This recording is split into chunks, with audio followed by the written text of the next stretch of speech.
Local ঘি নিতে নেই, একদিন ভালো দিবে চলে গেল। আচ্ছা, এবার কতটা ঘি যাবে? ঘি এখন ঘি তো আমি আগে দিয়েছি। ঘি এখন যারা হাঁড়ি খুলেছে তারা হলো বোকা। কি বলছো? যারা ঘি হাঁড়ি খুলেছে তারা হলো বোকারাম।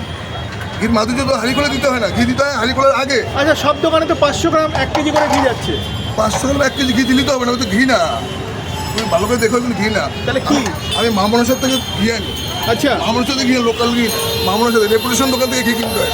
লোকাল ঘি নিতে নেই, একদিন ভালো দিবে 10 দিন খারাপ দিবে, রোজ চেক করা সম্ভব না। ঠিক আছে, আর এটা রেপুটেশন দোকান থেকে আমি ঘি আনি, ওতে আমার ঘিটা রেপুটেশন দোকানে ঘি এবং ভালো। আচ্ছা, চিকেন নিলাম, চিকেন একটু ডিম নিয়ে ডিম ডিম নিলাম, আলু নিয়ে এসেছিলাম।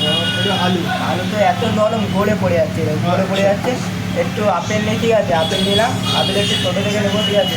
আচ্ছা, এবার একটু শশা ঠিক আছে, সব একসাথে মাখামাখি করে একটা মাখামাখি বাড়ি। চলো গাম্বু ভাই, নিউ ভাই স্টাইল ভাই দিয়া দেখ, আসো।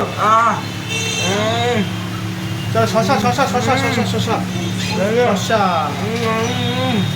কেমন?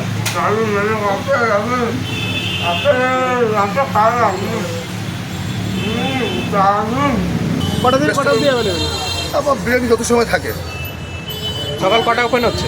12:30 ওঠে। আমি চ্যালেঞ্জ করে বলতে পারি, আপনারা যদি কেউ এই বিরিয়ানি বানাতে পারে, আমি বিরিয়ানি দোকান বন্ধ করে দেবো। যদি কেউ যদি কারোর দম থাকে বিরিয়ানি, আমার বিরিয়ানি রেসিপিটি ভুল দিয়ে আলাদা, মশলাটাও ভুল দিয়ে আলাদা। এই মশলা কেউ বানাতে পারবে না। সবাই বলে 7 রকমের মশলা, আমার তো 7 রকম, আমার 10 রকমের মশলা। সবাই বলে 7 রকমের মশলা, আমার 10 রকমের মশলা।